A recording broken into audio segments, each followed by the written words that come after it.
You know, there's a lot of things, Mangalam, you and I talk about on the show, things that are on top of mind at any given point of day. But honestly, if there is one thing that you think about every day, especially when you're at work, what do you think it is? One thing that I think about every time is sleeping. If I have no work, if I have nothing to do, I will just go ahead and sleep irrespective of what the time it is. So that's an honest answer. Sleep is actually always on top of mind, and that is what we discuss here today on Mad About Markets. And it's just not us, it's Indians as a race. We're the second most sleep-deprived people in the world after the Japanese. We get an average of 7 hours, 1 minute sleep every night, but that is still 48 minutes lesser than the average British citizen or 32 minutes lesser than the American citizen. And that's not all. If you talk about deep sleep, quality of sleep, Indians get just 77 minutes of REM or rapid eye movement sleep on an average. That is the lowest in the world. So, I mean, it's understandable that sleep deprivation is always on top of mind.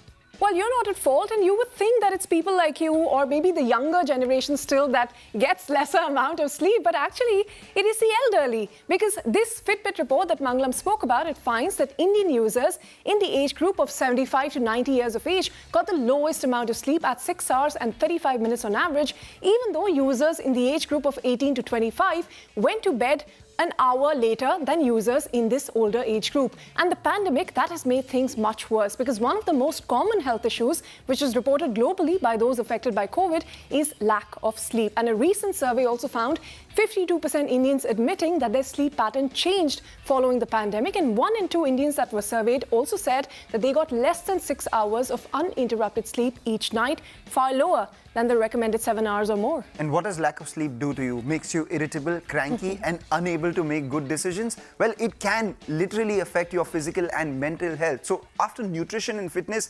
sleep is often called the third pillar of our well-being. And if you're still not convinced about it by us saying it, hear it from the big people. Amazon boss Jeff Bezos said it, and Kanwaljit Singh as well. He puts his money where all these sleep companies are. He's the managing partner and founder of Fireside Ventures. Hear them out.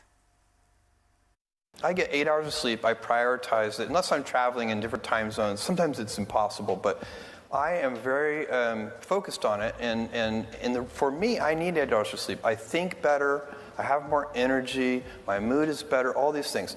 And think about it, as a senior executive, what do you really get paid to do?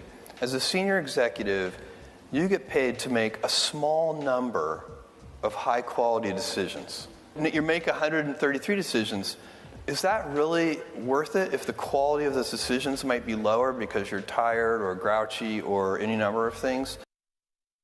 So we have invested in a company called the Sleep Company, and I can tell you that is really a very exciting. And sleep tech, not just sleep, and how you can use technology to improve the quality of the sleep and the comfort that you have. And I think that's another breakthrough space which we are very excited about. Well, there you have it. Bezos telling you why sleep is important, and people like Kanwaljit, why they're putting money into it because of the potential opportunity that they see in the industry, because many are waking up to the importance of nightly rest, which is powering an emerging industry which promises quality sleep. And you'd be surprised, the global sleep economy, that was pegged at a whopping $432 billion as of 2019, and that is expected to grow all the way to $585 billion come 2024. I'm wondering if sleep was a country, it perhaps would have been one of the largest countries in the world at $585 billion of GDP. But then again, sleep is priceless, ain't it? Well, looks like you can put a number to that, but let's break up the components of this mega $430+ billion industry. Now, in this, the bedroom furniture, that makes up about $106 billion, bedding, another $98 billion, mattress, about $81 billion, but very important, pajamas, you'd be surprised, is $32 billion. You also have the continuous positive airway pressure, or CPAP devices, accounting for $25 billion, sleep supplements, another $18 billion, and the rest includes your sleep tech, tracking devices, airplane sleep accessories, pillows and whatnot, that completes this entire $432 billion industry. Of this $432 billion, Ritu, where do you spend your most amount of money? Definitely mattresses. Definitely mattresses, right? Do you use any of those apps, etc.? No, none of them actually. But pajamas, yes. You know, mattresses, Ritu said it, and we all know one of the most important factors for good sleep is a good quality mattress. And that market alone was worth almost $2 billion as of FY19, estimated to be more than almost $3 billion, $2.8 billion by FY24. And understandably, up until now, it was the unorganized sector which primarily dominated the Indian mattress market. But increasingly, and increasing awareness, the ability of people to go ahead and spend, and the brands communicating the benefits of organized mattresses, branded products that they give, that has led the organized industry grow by almost 17% at a compounded rate over the last 5 years. The organized branded mattress industry accounted for nearly 29% of the market in FY14. That's telling you that the unorganized market was dominant at 71%. That has now come down to 60%. And as of FY24, that is likely to be 40% of the market, from 29% to 40%. So that's how important the mattress industry is, and the organized mattress industry at that. Well, clearly the organized industry is growing, so let's hear it from the players who make up this organized industry. We have 4 very special guests representing the entire universe. Mohanraj Jagannivasan, the CEO of Duroflex, is with us. So is Chaitanya, the co-founder of Wakefit. We also have Priyanka Salot, the co-founder of the sleep company in which Fireside Ventures is an investor. And also with us is Madhavan, the managing director of Peps Industries. Ladies and gentlemen, thank you very much for being on the show. Chaitanya, first with you. What do you estimate is the size of the sleep industry, and within that, the mattress market, as per your reading of the primary market? Firstly, in India, the sleep market itself as an overall thing, which includes sleep apps, meditation apps, other sleep devices, that is a market that's not been quantified as well. However, on the mattress side, there are 3 levels of markets. Number 1 is the overall mattress market, which is about $2 to $2.5 billion. Within that is the organized market, which is about $1 billion. Within the organized space, there is the online mattress market, which is about close to about 1,500 crore in INR. So when you look at these 3 segments, we estimate that we are about 1/3 of the complete online market and about 10 to 11% of the overall organized market. But please note, all of these 3 levels are growing at a very different pace. The overall industry is going only at about 6 to 8%. The organized part is growing as much as 12 to 15%. And the online part is growing as much as 25-30% a year because the base is so small. All right, so more people are buying branded mattresses, but more of them are also buying it online now, 25 to 30%. But Mohanraj, in a market that is predominantly unorganized, how do you hope to expand share? Is there a clear shift that's taking place towards a more organized play? I mean, do you see that in your daily life? So where this industry was like 6-7 years back, and now there's a big change. Demonetization helped a lot, in taking out a lot of unorganized player. GST has played a big role, and we're seeing this industry getting organized. The entire digital penetration, particularly in the last 2 years, all of us was doing work from home. We would have seen the D2C ecosystem has evolved in most of the category. It's no different for the mattress industry and sleep industry as well. And with the e-commerce play and the digital play, the penetration has gone up. But if you really see this product, historically is a very boring product. It is somewhere in the corner of your bedroom, covered under a bed linen.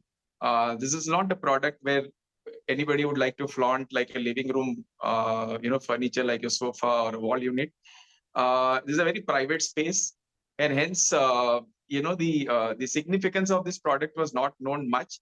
But I would say this, with the entire COVID playing a large part and sleep playing a very important role in recovery from COVID, this industry is getting the desired focus now.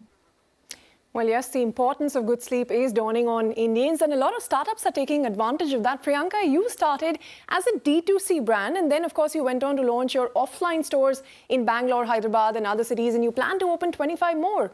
Why did you decide to go offline? We had Wakefit and others telling us that almost 25% of the sales are actually now coming in online.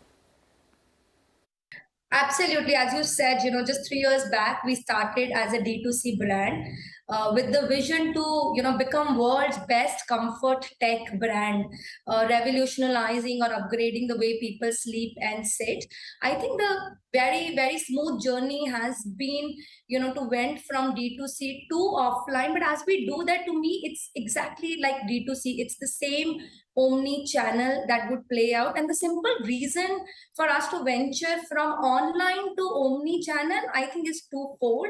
One is, if you see, 3 years down the line, you would still expect more than 70% of the consumers shopping sleeping products like mattresses, beds, offline, right? And the second big reason is the touch and feel also plays a very big role in this industry. And I think that's why it was a very obvious choice for the sleep company to go and open its own stores within 3 years of launch.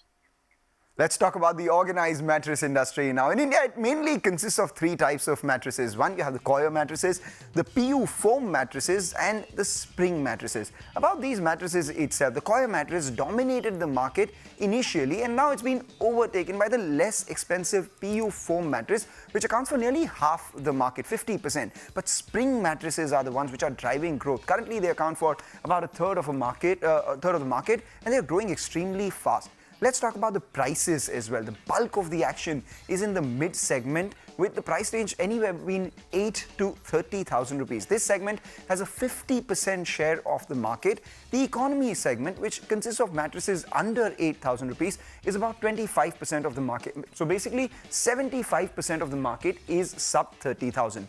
Then we talk about the luxury and the premium segments. The premium segment between 30,000 to 75,000 rupees a mattress, and the luxury segment, which is 5% of the market, at 75,000 rupees plus per mattress. And that's where the margins are. And at 75,000 rupees, it better give you good sleep, because in terms of customers, it's the residential buyers like you and me who account for 80% of the sales, but 20% of the sales do come from the institutional sector as well. Who are the guys who buy mattresses in the bulk? Maybe it would be the hotels, the hospitals, all of them accounting for the remaining 20%. So that's about all things mattresses.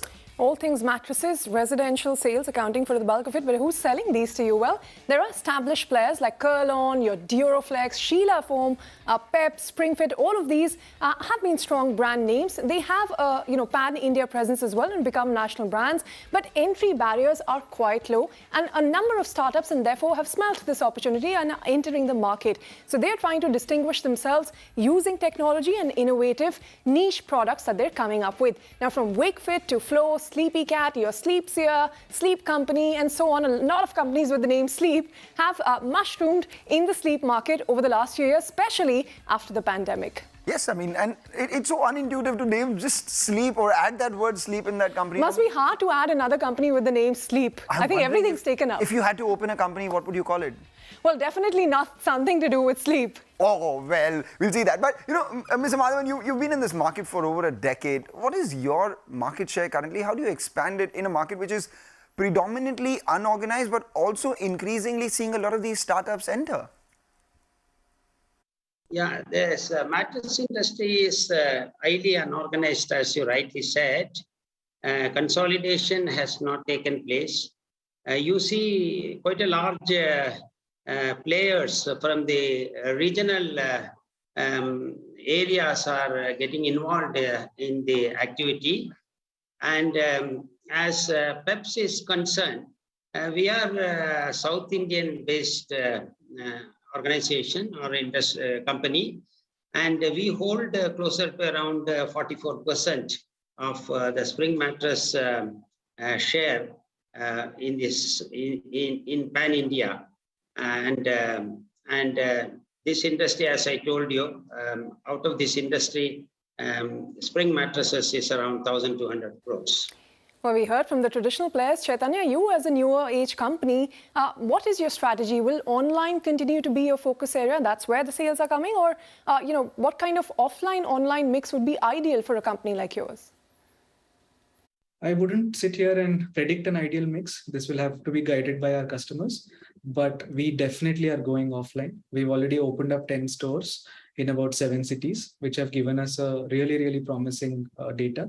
And over the next 6 months, we are opening up about another 15 extra stores. So that will make it about 25, 30 stores by the end of this financial year. So what we learned from our customers was that despite earning their trust and buying and building this online category of mattresses over these 7 years, there are some categories where they still want to come and compare with the whole family. They still want to come in with a catalog or a shortlist in mind. They still want to bring photos from their home, sit and compare with the salesperson at a store. So given what we learned, we opened up stores, and that's been a pleasant surprise. Well, from a listed standpoint, we have just one player, that's Sheela Foam. So are we going to get any more? Let's ask Mohanraj. Mohan, what are your IPO plans? Rather, Duroflex's IPO plans? Yes, we have plans to go public in the next 2 to 3 years. Hopefully, we are on course. As I said, we grew from 450 to close to 1,000 crores last year. So we've set our goals for the next 2 years. I think around 2 years from now, we'll probably have a relook at the right time to go public. I can't give you a specific time, but yes, the plan is to go public in the next 2 to 3 years. We take a short break. On the other side, we take a closer look at the Indian sleep industry, the pros and the cons, the yays or the mays. And we also ask the bigger question, and that is, what will it really take to shake up and wake up the sleep industry? That and more after this short break.